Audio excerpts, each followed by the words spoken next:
Link, and welcome to the Music Link. This week on the Let's Link project, I'd like to welcome the professor of bassoon at the University of North Carolina at Greensboro, Michael Burns. Thank you so much for being here, Michael.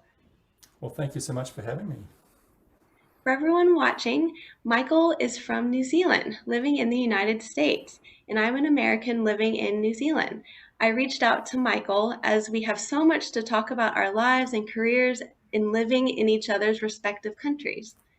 Michael, please share an overview of who you are and what you do as a professional musician. Sure. My primary employment is with the University of North Carolina at Greensboro, as you mentioned, where I'm the bassoon professor, teaching all of the bassoon majors and minors, and chamber music, and then a couple of academic classes. And that's combined with a career also performing in a number of different venues, particularly with a couple of orchestras and an opera orchestra and some chamber music groups, and then opportunities to play solo recitals and things of that sort. And additionally, I have composed some, particularly for the bassoon. So, um, is that sufficient Yeah, overview? that's wonderful, Michael. Could you tell me a bit more about growing up in New Zealand and are you able to get back to visit? Well, under current circumstances, I wish I could get back because New Zealand's doing a lot better with dealing with COVID than the Mm. US is. In general, I'm able to get back every maybe 2 or 3 years or so to see. I still have many family members living in New Zealand and a couple in Australia. Mm. I'm the only Northern Hemisphere representative right now of my family. So yeah, I do try to get back fairly often. Growing up in New Zealand was wonderful in general, but also as a musician, there's a lot of musical and artistic endeavor that occurs there, maybe disproportionately so for the size of the population. So I was very fortunate to be in a fabulous music program in my high school, and that sort of led on to the interest in and desire to study music later. So it was really a wonderful place to have my formative years. Mm. How did you first get introduced to music then and playing the bassoon? That's sort of two different questions. The music part first. I mean, I come from a pretty musical family. I'm the youngest of five kids, and four of the five um, are or were professional musicians at some point. And the other one is an amazing linguist, which I think music and language has a linkage, but anyway. And my parents, my mother always would sing around the house, but never actually did anything formal. But my father was amazing in that he, I want to say in his maybe in his 50s or so, just decided that he had always sung and he'd always played piano, but he decided he'd start learning musical instruments, and then gathered all of these different instruments that he tried. And what was great for us as a family is that then some of us could inherit some of the instruments as my father moved on to the next one. So he was very inspiring in terms of being somebody that just played all the time. When he had, well, I was going to say he'd retired, but actually he was still working. But when he was in his 70s and maybe even into his 80s, he decided to still continue learning new instruments, and he took up the cello and he started playing with the local youth orchestra in my hometown. And so he would sit in the back row of the cello section in the youth orchestra, surrounded by these people that could have been maybe his grandchildren or great grandchildren. And he loved it and they loved it. It was fantastic. It was really inspiring. So that, the being exposed to music thing was sort of a family thing. I particularly remember we would go on a road trip with the seven of us all piled into this uh, big car with a large bench seat in the back with all the kids, and we would be singing rounds and part songs. And I just some of my earliest memories are we're just riding in the car and everybody is singing. So that just seemed like, and then instruments seemed just like an extension to that. Mhm.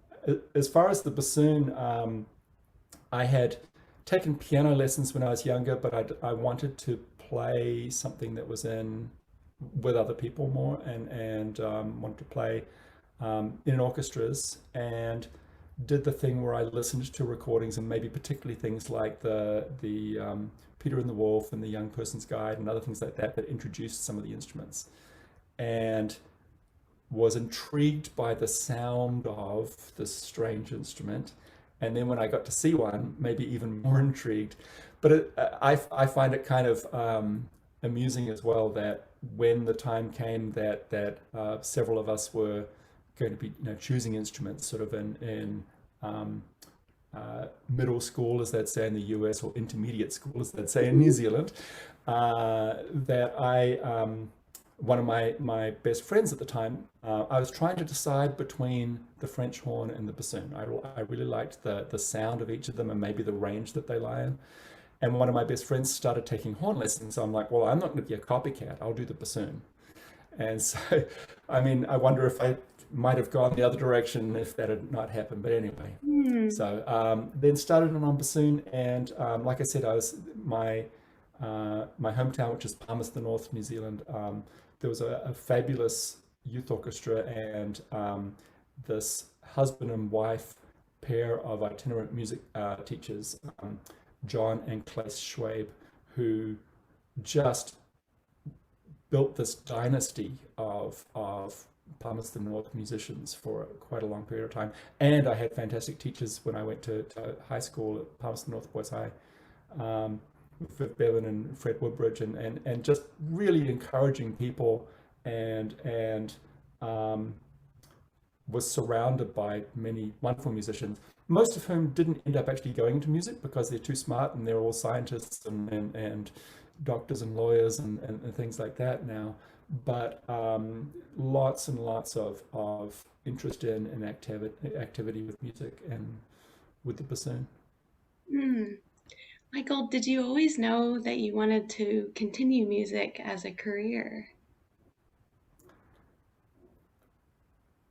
More or less, yes. I mean, I think what that career looked like has changed a lot over the years. I think most of the students in New Zealand, at least at the time I went through, but I also, because I've been back and visited, and occasionally we'll do like a master class or something at one of the conservatories or schools of music.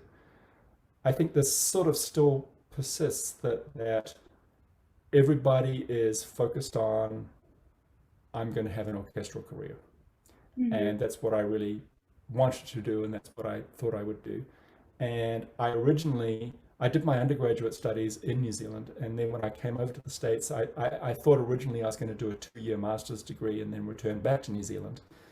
And I'm still here, so something went haywire. But also, or even before I'd finished my master's degree, I started to see this whole thing about people going on and doing doctorates and teaching at universities and colleges. And one of the things that I point out sometimes to friends and colleagues in New Zealand and other places is there is no equivalent of my job in New Zealand. It does not exist, because none of the universities there have a large enough population consistently of bassoonists to have a bassoon professor. So what they have is the players in local orchestras who teach it, and often really, really well. But it's a different sort of environment. So I didn't even know that existed until I was over here. Hmm. And so the path that I ended up taking ended up changing. So I always wanted to have a career in music, um, but I guess I always had imagined myself, playing in a full-time orchestra, and didn't know that a career like the one that I've ended up having was really even a possibility. Mm. Yeah, it's amazing hearing those parallels just in the different countries. And have you picked up any other instruments aside from bassoon or piano over the years? Something that, yeah, especially during high school, but it reemerges from time to time. I was a jazz and rock drummer. Wow. And so I played in rock bands and I played in jazz big bands and combos and things. And every now and then something crops up where I'll do that again. But that was actually a somewhat sad for me thing when I was preparing to leave New Zealand to come and study in the States. I had to sell my drum set Oh. and have not owned one since. But I've been, there was a summer music festival that I did for a number of years, the New England Music Camp up in Maine, and they had two percussion faculty, but they would often invite, they learned about me being sort of this former drummer and stuff, and I would come in and play percussion trios with them and things. So Wow. there've been things like that, and then just now and then, just to shock somebody, I'll if there's a drum set around, I'll start playing it, and they'll go, "Wait, aren't you the bassoonist?" And even in high school, that used to be the thing where when we would have um, our graduation ceremony and all of the different ensembles were playing or something, I'd be running from playing in the jazz band to playing bassoon in the orchestra, to back and forth, and there were some people that were sort of like, "Wait, what?" I even have had the dubious distinction in New Zealand of playing in the pit for a couple of musicals where I was both the bassoonist and the percussionist. So I'd sit on the drum throne with my bassoon and play things, and then I'd sort of have it up or put it in the stand, and I'd be playing the drums and then back to the bassoon, which was fun. Yeah. Michael, could you share more about your undergraduate studies in New Zealand and then your studies in America for your master's and any differences or similarities and what it was like for you? Sure. Yeah, so my undergraduate studies were at the Victoria University of Wellington, which went through a phase for a while where they were combined into the New Zealand School of Music, Hmm. along with the well, they've changed their name now, but it used to be the Polytech. Those were the two main programs in Wellington at the time that I was going through. And for I think all really, I don't think I ended up overlapping with anybody of my degree in Wellington, my undergraduate degree. I was the only bassoonist there, and there was another bassoonist across town who is somebody that I'm sure you know of, not so much for bassoon anymore, but Hamish McKeach, Oh, of course. who is now much more well known as a conductor, but he also is or was a very fine bassoonist. Yes. Played Came back and played contra with the New Zealand Symphony Orchestra for a period of time, after having won a position with the Sydney Symphony while he was, I think, doing his undergrad studies over in Hmm. Australia. Anyway, Hamish was wonderful, and we had Yeah. this sort of crosstown friendship slash rivalry where we would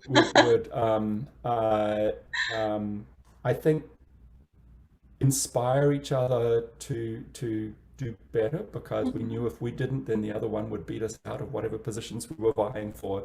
So it was really great, and we got a lot of opportunities to play together, and we would sort of flip flop who was playing first and who was playing second to some extent. So that was really wonderful.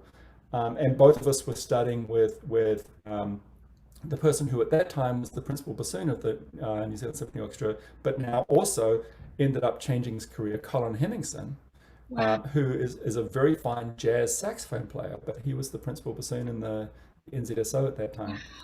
And yeah, so it was really wonderful in that regard. Something that I find quite different. Well, there's a couple of things that are quite different about the way that any undergraduate studies in New Zealand versus the US work, and that is that the tendency in New Zealand is, and again, I'm talking about what it was, but I think a lot of this is still the case. Mhm. Um, you could become eligible to go to university after what was called your sixth form, Mhm. but you could stay on for an additional year, the seventh form, which I did, and most of my peers and Mhm. friends and colleagues did. And once you get to the undergrad degree, it is a 3-year degree because it isn't almost entirely specialized. So what happens is in the US, we tend to have a 4-year undergrad degree that incorporates what are sometimes called liberal arts studies, where Mhm. you're studying things in English and math and geography and things. And for in New Zealand, at least at the time I went through, that was handled more while you were still in high school. So it's almost like high school extended another year and took care of all of that. And then once you got to the university, it was much more specialized.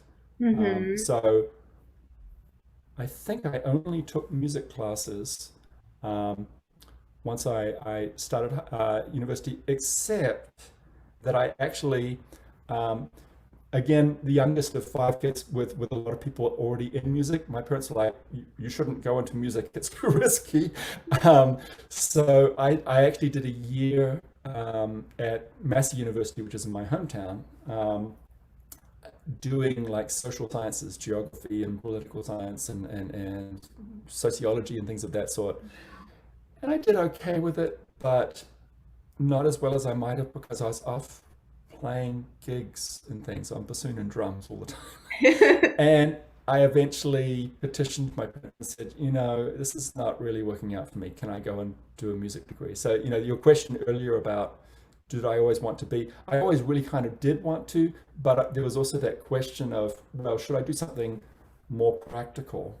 And now I also look back and um, friends that did pursue things in the social sciences. I mean, they had to go on and do doctoral and postdoctoral work before anybody would even look. So in some ways, I have become I was employed earlier and more with this risky music business than I would have been if I'd been a social scientist of some kind. So it's interesting the perception that people have of music is this um, extracurricular activity and has no bearing in my life, but it really does. And for me, it really was the thing. So once I started on the truly music course, then I really that undergrad, which is basically a starting over, was pretty much all music classes. Another thing that was very different with that environment versus what I experienced, but also now what I see, from the teacher's perspective at the US schools, is that at Victoria, when I was there, we would have on Friday afternoons like a performance class with all of the studios, all of the students, all of the faculty gathered, and people would sign up and they would play. But then you would be critiqued by, a bassoonist could be critiqued by the keyboard faculty and the violin faculty and the voice faculty and the everybody else. And it was both incredibly intimidating, but also really amazing at getting these different perspectives, because I think it can be easy for us to be a little bit siloed, that we're like, I'm just going to talk about bassoon things and or woodwind things, but to hear the perspective of these other groups. And I also learned a lot of things like, I played something that was accompanied, and the piano faculty would talk to my accompanist about what they should and shouldn't be doing. And I Mhm. found that incredibly valuable now when my students come in with an accompanist. And, I'll say to the kids, I'm not a pianist, I don't know, but I know that this can be done and I want you to do it. And if you Mhm. don't know how, then go and ask your teacher how to, like in terms of how legato they are or the dynamics or the differences between, the fingers of this hand versus the fingers of that hand and things like that that were beyond what I ever did as in my youthful piano playing. But bringing out colors and other things, and maybe especially if they're playing like a transcription of an orchestral part, I'll tell them, no, that's the oboes and the horn there. You have to play that differently than you play the viola part over here, and things. So I I know that some of the pianists have uh, uh, realized that I'm going to talk to them when they come in the room as opposed to them just being sort of part of the furniture or something when they come in. And I would say I credit a lot of that to those experiences where Mhm. everybody was together. Mhm. So Michael, did you ever think about changing careers while you were studying or also, after graduating? so there was a period of time after finishing graduating from New Zealand where the academic year fits inside the calendar year. So I was finished in November Mm. before starting my academic year in the fall in Boston, which started in August. So I had these several months in between, and I needed money, so I got some jobs, and I started out working for a temp agency, Mhm. and I, in my, I don't know, second assignment, was sent to actually the government print office in New Zealand in Wellington, and like for a 1 day thing, and did this thing for them and left. And then a few days later, they basically requested me to come back again. And I came back and I ended up staying. And then they hired me. And then I stayed on for basically most of that time. And it was nice to realize how I could function in the real as a non-music world, because it sometimes seems like we're in this unreal world in the music Mm. field, and that not, they were trying to convince me, don't go off and study in the US. You can have this full-time job here, and I was like, yeah, I'm kind of gonna go and Yeah. do this thing. But it was really reassuring that, oh, so if this whole music thing doesn't work out, I actually have skills that are transferable. Um, I think there's a lot of things when we're recruiting here in the US for students to be in our studio, and we're talking to the student and maybe especially also to some of the parents who may have concerns about their student doing this fanciful music degree. Um, I sometimes like to bring up some of the things that are real life and job skills that we as musicians have to develop, like attention to detail, like being self-motivated. I mean, going into a practice room for however many hours a day, both of those things are at play. That we are looking at super fine details of things and really working out how to problem solve, which is another really important skill. But we're also being single-minded about working on that process through. We have to learn to be creative, which is important. We have to learn both to be able to work on our own, but also hopefully, if we're playing an orchestral or band instrument, how to work with others. Sometimes in smaller groups, like a woodwind section in an orchestra, or sometimes the whole group and things. But we have to realize that we're part of a greater whole, and um, there are many other skills like that I think really musicians have to learn to hone. And I found, just by doing the temping and being able to sort of do some of those things where I was given a task to be by myself, and then I was also told to interact with others and do things and just set about doing them. And they're like, oh wow, well, can we hire you? And so that really was it. While it didn't really sway me, although having a paycheck come in it is an enticement, Mm.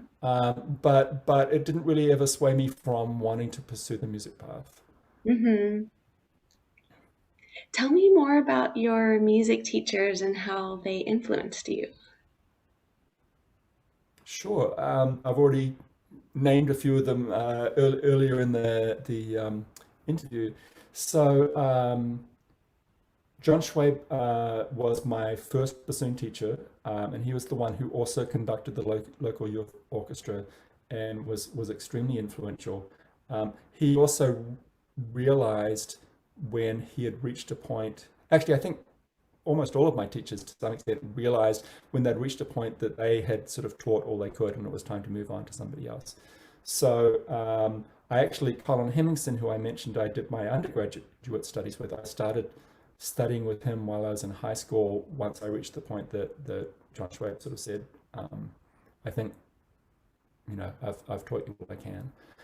And that was fantastic. Colin at that point had fairly recently actually just returned from Boston. That's how I had that connection there, where he was in Boston studying at NEC with Sherman Walt, who I ended up getting to study with, simultaneously going down the street to the Berkeley School because he had won a scholarship on tenor saxophone because he won an award with the Downbeat magazine as the top tenor saxophone player or something. I mean, he's very, very talented on both. And he came back and sort of ended up, I think he originally actually came back to play something like Contra in the symphony, and they convinced him to audition for or move over to principal. But anyway, there was some story there that he told me about. But um, after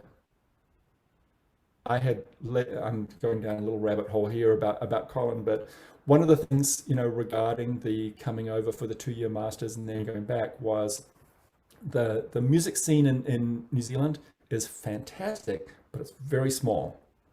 And you start to really realize your isolation being down at the bottom of the South Pacific and that anything else that's happening is a long way from you.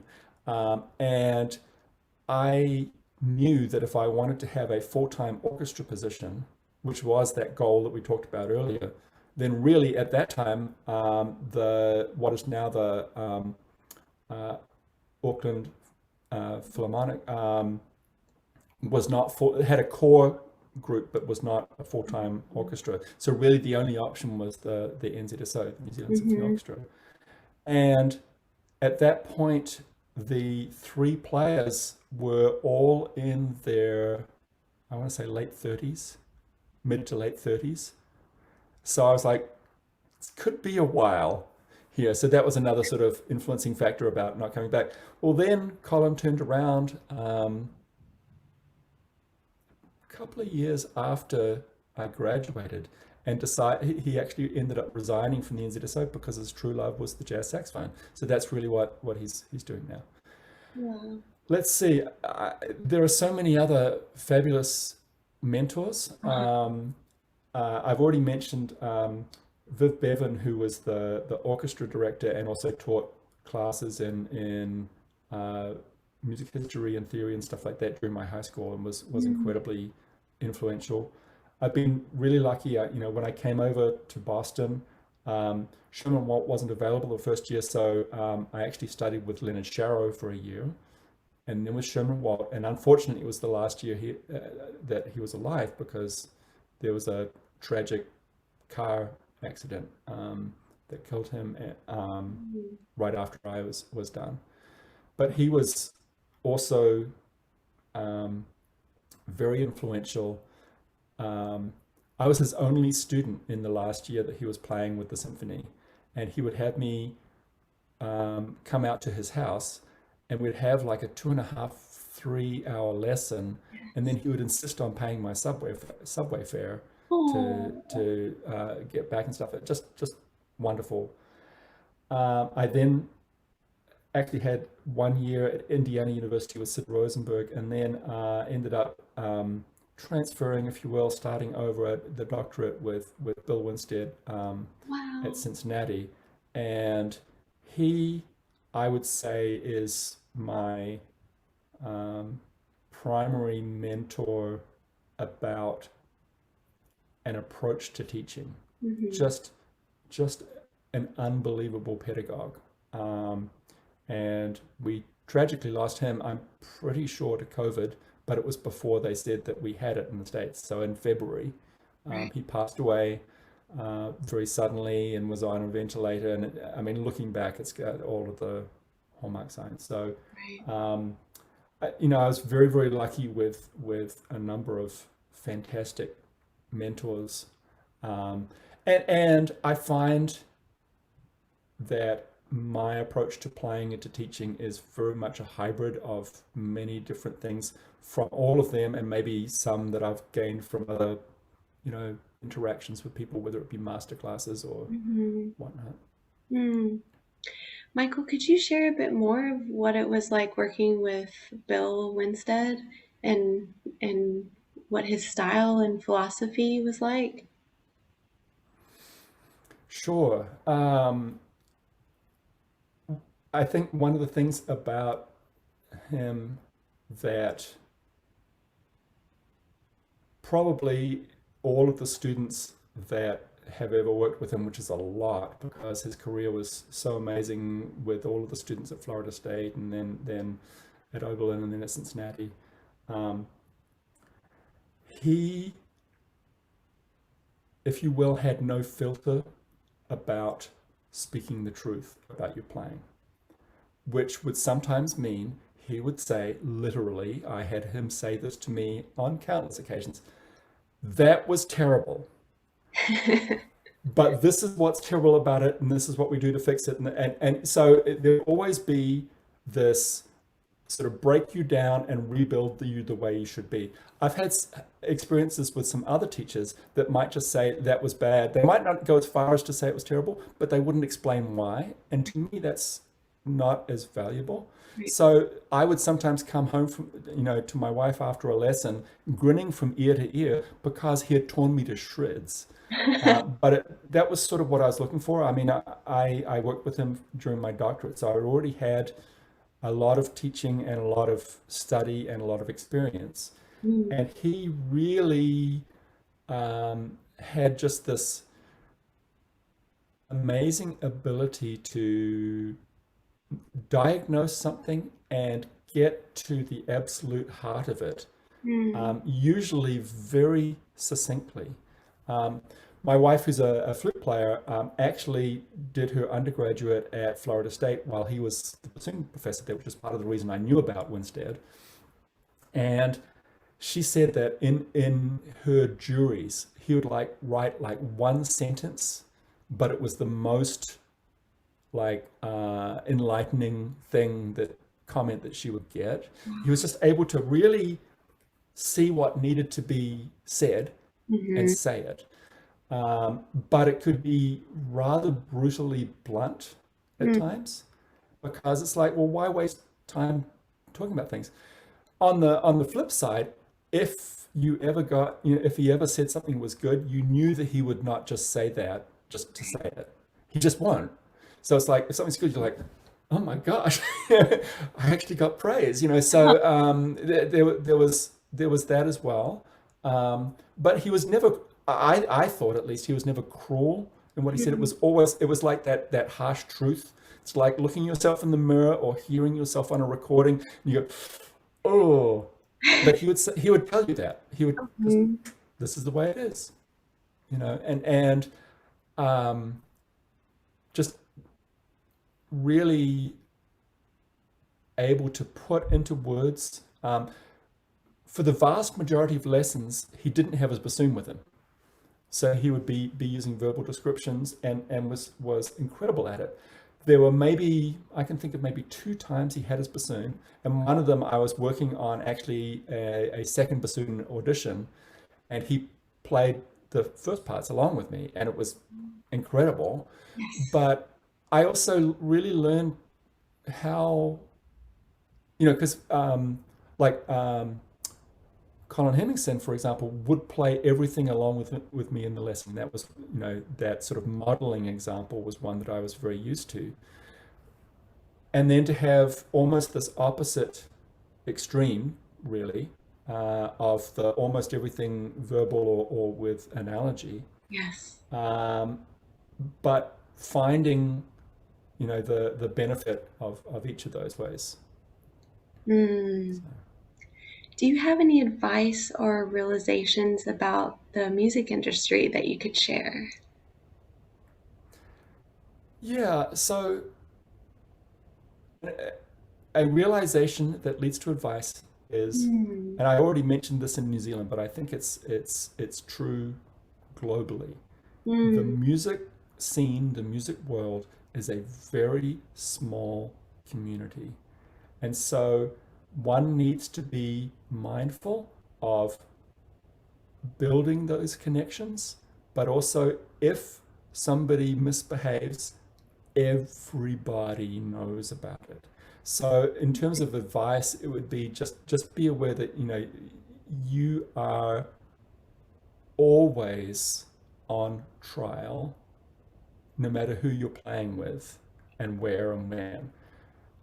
In that, if you do something that is inappropriate, people will notice and it will most likely get back to your colleagues or your teachers or your somebody else. It's a very small world, and mostly that's a really, really good thing, I think.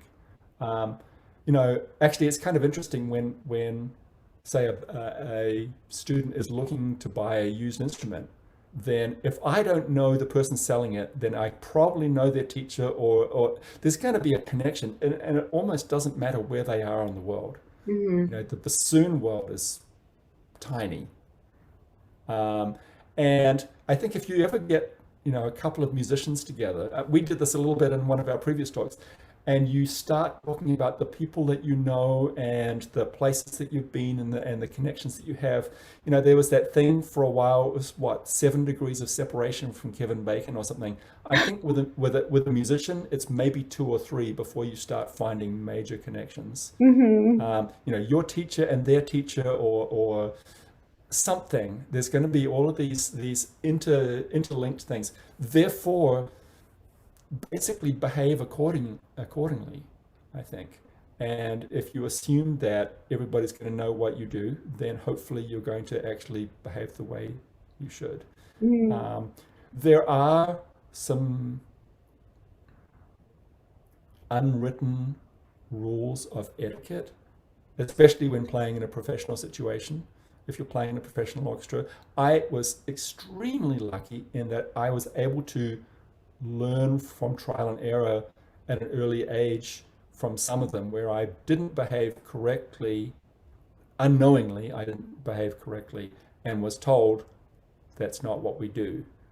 I mean, even things like showing up. I think one of the very first times I got an opportunity to play professionally, um, I was showing up and I didn't realize that I was not super.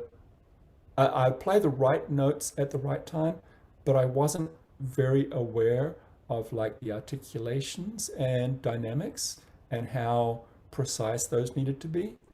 And the principal bassoon took me aside at the first break and said, "Can you tell that everybody else is doing this staccato and you're not, and doing that?"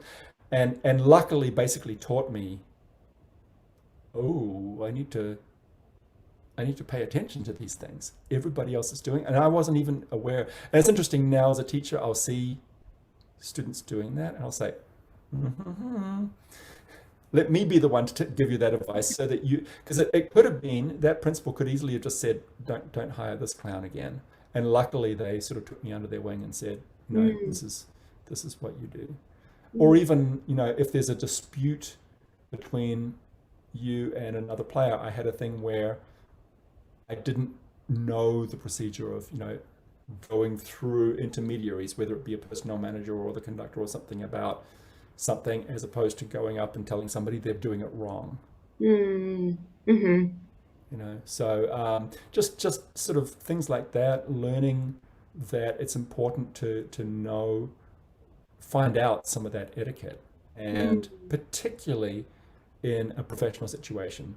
So, because some of it, if you have been playing maybe only in a collegiate setting or in a youth orchestra setting or something like that, then it might be that you can just sort of all, you know, you're wrong, you're sharp, you play too fast, but that's not necessarily the way we should do it in a professional setting. So Hmm. Michael, could you share more about your teaching career? sure. So during my doctorate, I was lucky to have a teaching assistantship, and that meant team teaching some of the undergraduate students while I was there, which was very valuable. I mean, basically they would alternate weeks back and forth between me. It was primarily the ones I was working with. It was primarily between me and Martin James, who was the associate principal in Cincinnati at that time, but also with Winstead checking in and just sort of comparing notes on the same student and talking about um, Mm. repertoire choices and why we might approach things in one way and not in another. And then upon graduation, um, the first job that I had, or actually also while I was teaching, a full-time, pardon me, position came up open, and I applied for it and um, interviewed, and then didn't hear anything for a while after the interview. And then I get this message, and I don't remember if it was an email or a phone call or what it was, that basically it was at Indiana State University in Terre Haute, that the full-time position that they had, they'd lost the funding, but would I be interested in coming over and teaching sort of adjunct? So I actually was commuting from Cincinnati, Ohio, over to Terre Haute, Indiana for a period of time, and working there with the bassoon students and also playing in a faculty quintet and things. So I had that experience.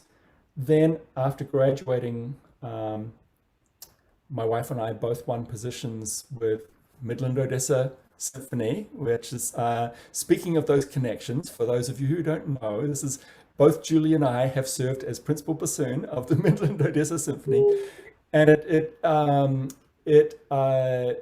was a three-part job where you would play principal in the symphony, you would play in a wind quintet made up of primarily the principals from the symphony, and then teaching in the Ector County School Board over in Odessa, and you would sort of drive from one's middle or high school to another during the day and work with several students who were basically brought out from their band time. And Mhm. so I had that experience briefly, and that was working with a lot of kids, and some of those really talented Texas program Yes. students. Um, and then I was fortunate enough to get the job at UNCG, and this is my 26th year there. So I got it reasonably young and certainly quite wet behind the ears. And again, I've had some great mentors and friends and colleagues who have helped to guide me along the way in the wonderful world of academia. Mm. And working with the students here, and we have the only doctoral or Doctor of Musical Arts program in the state of North Carolina. So I get to work with the full range of undergrads, well, minors, um, non-majors in other ways that will do secondary lessons through all of the undergraduate degree, master's degree, doctoral degree. So it's really wonderful working with this spectrum of levels and of talent. Mm. So Tell me more about your chamber music career. so chamber music has always been an important part of what I do. And when I was imagining my ideal career and when I was coming over to Boston and thinking, what I thought would be my career trajectory, hopefully, would be to take an audition and win um, an orchestral bassoon position, and then have opportunities to play with some of my colleagues and maybe teach at a conservatory or something like that. So I always wanted to combine the playing and the teaching, and I always wanted to really to combine orchestral and chamber and solo. And it I came to realize that there was another way of achieving that, which has ended up being the way that I've taken, which is as a college professor, I get opportunities to play a lot. We have had over the years, when I first started at UNCG, we had a faculty wind quintet, and then that sort of transformed and over the years became a reed trio with oboe, clarinet, bassoon, and then expanded out to be a reed quintet, and then now is more or less only on a very, very sporadic basis. But it used to be that we would have, 2 rehearsals a week built into our load. So there's been that side of the chamber music. I've always had other groups. There's a group that my wife and I have sort of formed as the core, and then we'll add in people accordingly. But it's called the Blue Mountain Ensemble. So it will start with flute and bassoon and expand out from that. And then that is also sort of combined with a new music group called Forecast Music, which we do a call for scores, and we do literally brand new pieces and things like that, and a lot of new music with that. One of the things we had talked about a little bit about before we started today, I had an amusing experience while I was in Boston with a bassoon quartet, and the people in that quartet, all wonderful players, and many of them have gone on to great careers of their own. So it was Janet Underhill and Margaret Phillips, who were both and Mark Ortwine. All 3 of those were at Boston University, and then myself from NEC. So Margaret is now teaching at BU some, and also at Berkeley, and does the Boston University Tanglewood Institute, the BUTI. Mark is the associate principal in contrabassoon in Indianapolis, and Janet is freelancing all over the sort of the New England area a lot. So they're really, really great players. So I have no idea, they probably still have something like this, but there was this music day or festival or something that they'd have in Boston, where all of the different music schools and conservatories would have like groups on street corners and stuff, basically sort of out busking. And so there'd be a string quartet here, and then a jazz group there, and then a few singers down there, and here was a bassoon quartet, and we were playing, and people were walking up and down. We were on Boylston Street in Boston, which is pretty iconic, and we'd have audience sort of come and go, and we had a set of, I don't know, 25-30 minutes of music, and then we'd take a break, and then we'd do it again, and we'd take a break and do it. We only had well, there was this one couple who sat through about 4 of our rotations of the entire set, and then after we were done, maybe the final time or after some period of time, they sort of came up to us at the break and said, we're going to be getting married, and we would like to hire you to be our music. And we're like, you have been listening, because we would do some of the bubonic bassoon quartet things, silly, goofy things as well and stuff. But we ended up playing not only for background music, but we actually played the processional and the recessional. We're doing parts of the Latinx. We did, I think, parts of the outer movements of that for the recessional and processional of the wedding. And not only did they have the music being provided by a bassoon quartet, but it was also a Catholic Jewish wedding, so they had combinations of the different traditions from both of those. So anyway, I thought that was just kind of amusing that this bassoon quartet ended up being the wedding music for this couple. So. Beautiful. Is there another memorable concert experience that you could share about? Yeah, on a very different note. Mhm. So I was very lucky during my undergrad degree in New Zealand to have opportunities to play a lot with the New Zealand Symphony Orchestra. They at that time had three full-time members, but they would often do repertoire that needed four bassoons, um, or somebody was out sick, or something would happen. And I was playing with them, and we were doing I think I was playing something that needed four bassoons, but also on the program they were doing the Bartok Concerto for Orchestra. I don't think I was actually playing. If I was, it was the third and contrapart. Mm. And we had this Hungarian composer who had grown up like as a playmate of Bartok's son, so knew Bartok and the family and really and was just incredibly amazing musician.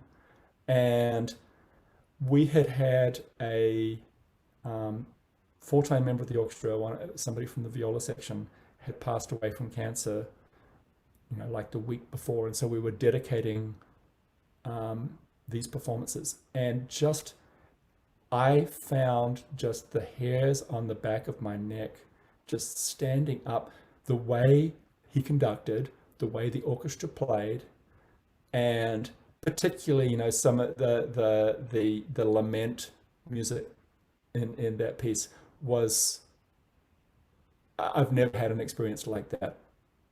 It was incredibly powerful. Mm. And I always think that music. I said before when I was talking about my family that I've got a linguist sister.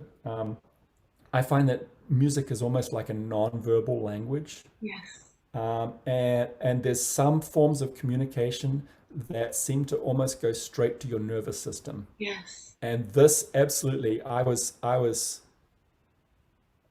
just amazed at the power of that experience. Mm. And the thing is that it was one of these where we were playing, I don't remember, two or three concerts in Wellington, and then we did, Auckland and Christchurch. And so there were maybe seven total performances, and every one of them had that. And it was just like, walking in the hall again, and I'm just like, I almost had to prepare myself just for the emotional roller coaster that it Yes. created. So Mm. Is there an audition experience or a competition experience that you could share about? basically, what I have found with auditions and myself, but I think it's maybe the case with some other people as well, is that I don't think I'm a very good judge of how I have done, because it always seems like the ones that I win, I feel like I did the worst on. And times that I've come out of there going, yes, I nailed it. I don't get anywhere. I don't know why. There was one audition that I won that I was so convinced of how poorly I was doing that I'd packed up and I was walking out the door when they caught me to tell me. I mean, I literally was like, oh, well, that's done. And it's like, excuse me, where are you? Go back. Oh, oh, okay, really? That was for the Indianapolis Chamber Orchestra. Yeah, so I don't have any super experiences one way or another. I have had in auditions. I've also had this a little bit in maybe some recitals, Hmm. almost a out of body feeling at times.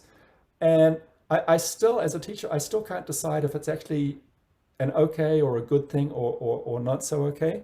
Mm. But that I almost felt like I was observing myself play these excerpts or this Yes. music in the audition.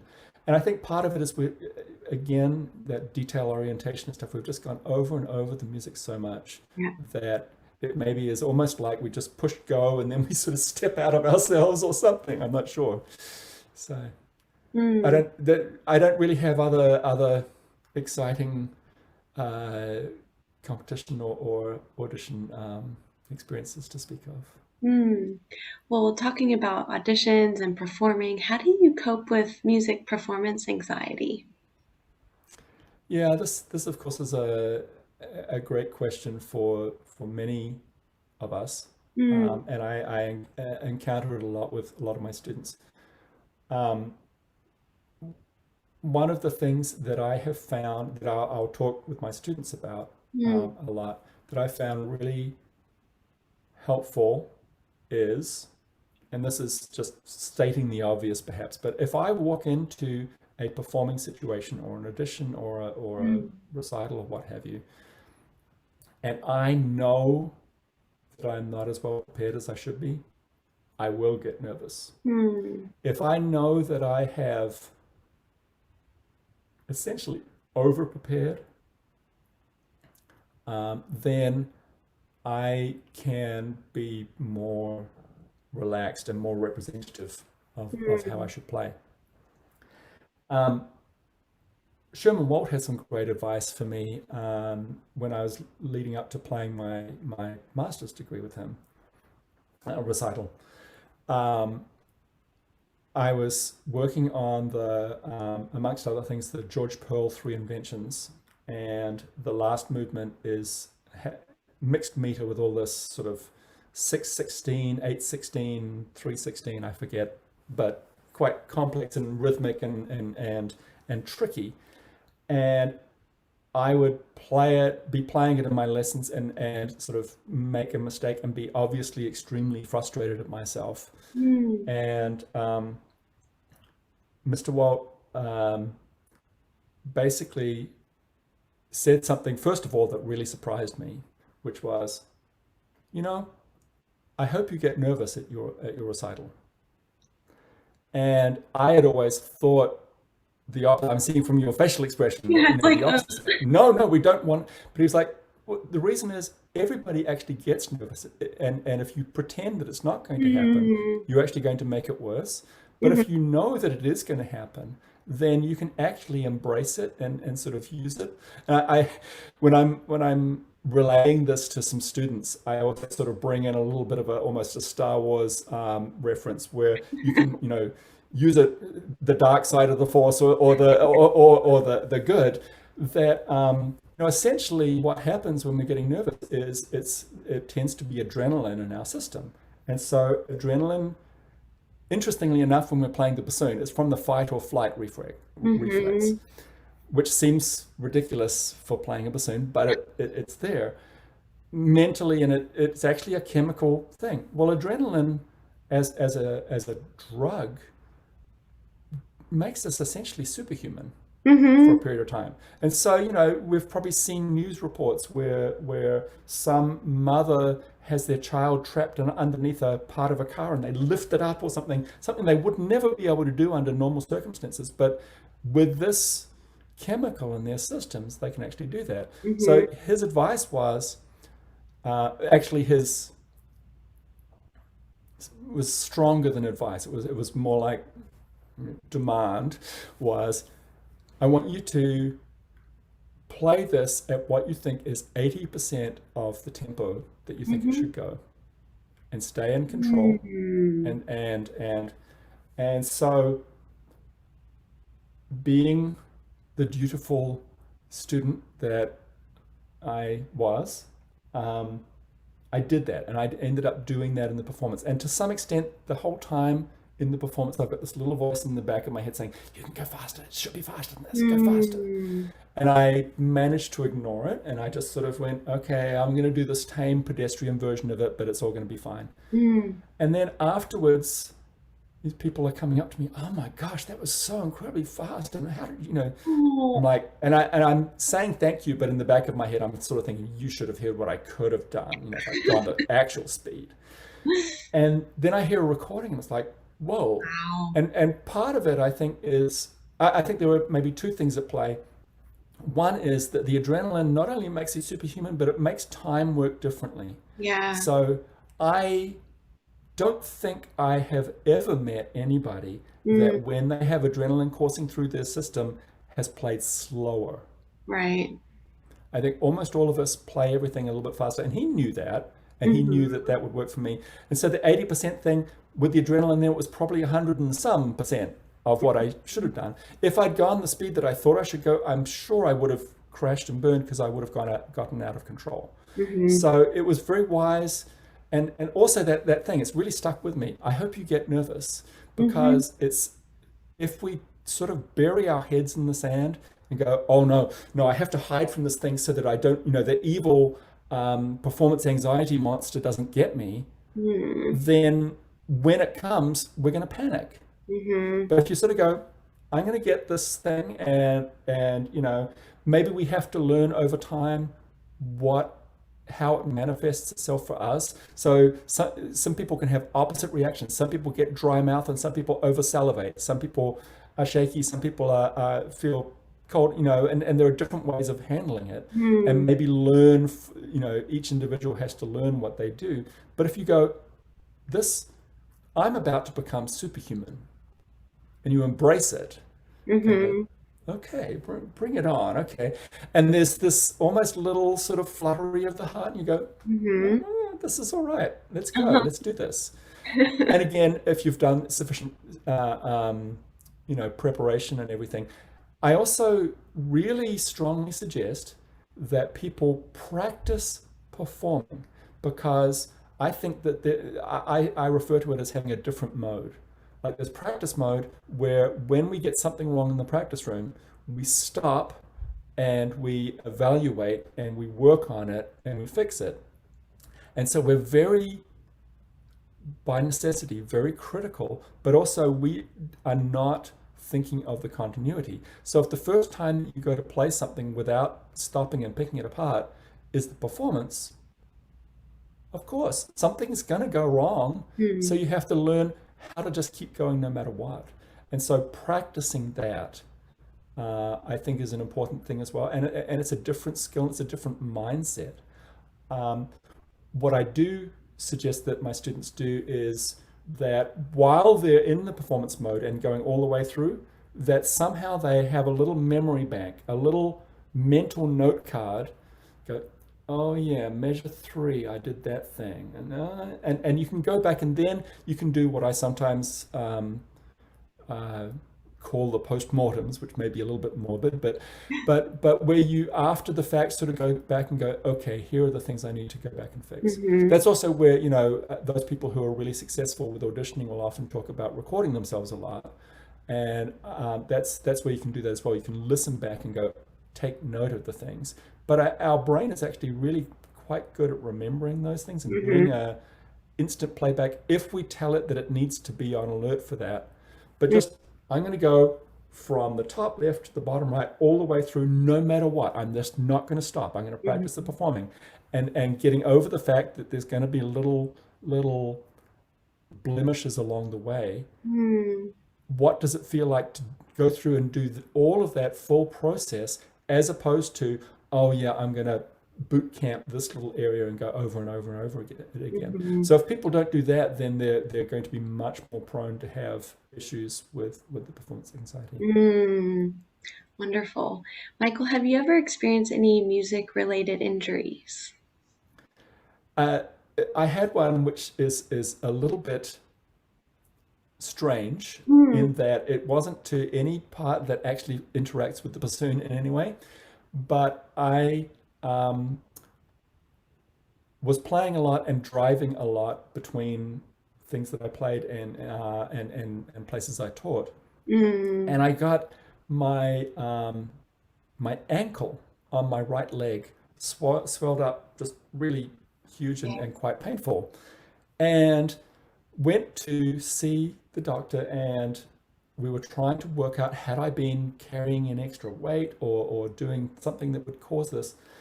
And anyway, what it was while I was seated, my left foot would be like this, and my right, and I'd sort of do this and almost. Yes.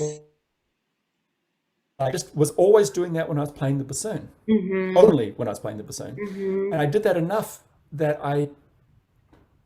so my performance injury was just being stupid about my posture Mm, away from where the bassoon was. mm-hmm. And so then I realized what it was, and now pay more attention to what my feet are doing. But basically, I'd sort of turn over on the Yeah. side, and then I was putting these strains on the ankle. So Uh-huh. that's my performance injury as such. Mhm. Tell me about your reed making style and techniques. um, my reed making style and techniques, yeah, the reason I'm hesitating is Yeah. is that I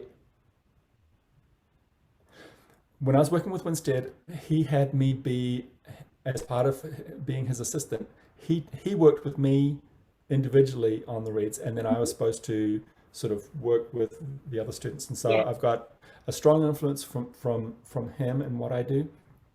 But quite honestly, about, gosh, maybe 15 years ago, Mm-hmm.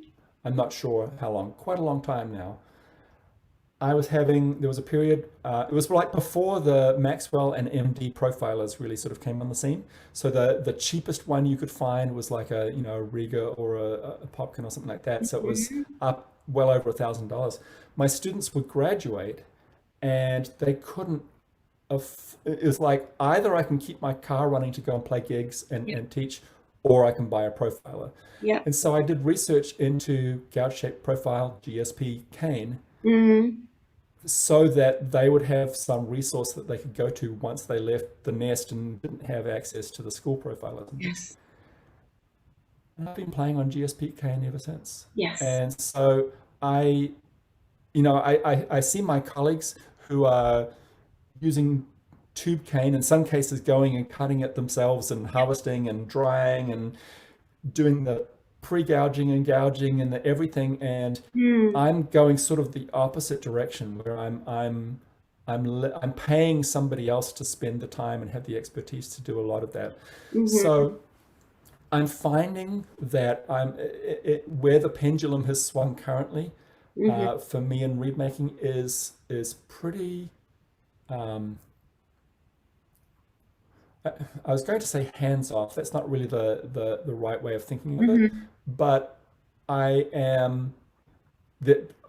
Interestingly, I find at different times of the year that I gravitate to different shapes and profiles with Mm-hmm. the GSP cane or even cane sources, but that I've got maybe three that I go back and forth between, Mm-hmm. and that I will typically in longer times off, whether it be holidays or summer breaks or perhaps a pandemic, um, will make for me, larger batch of reads, which a Mm-hmm. large batch for me is like 10.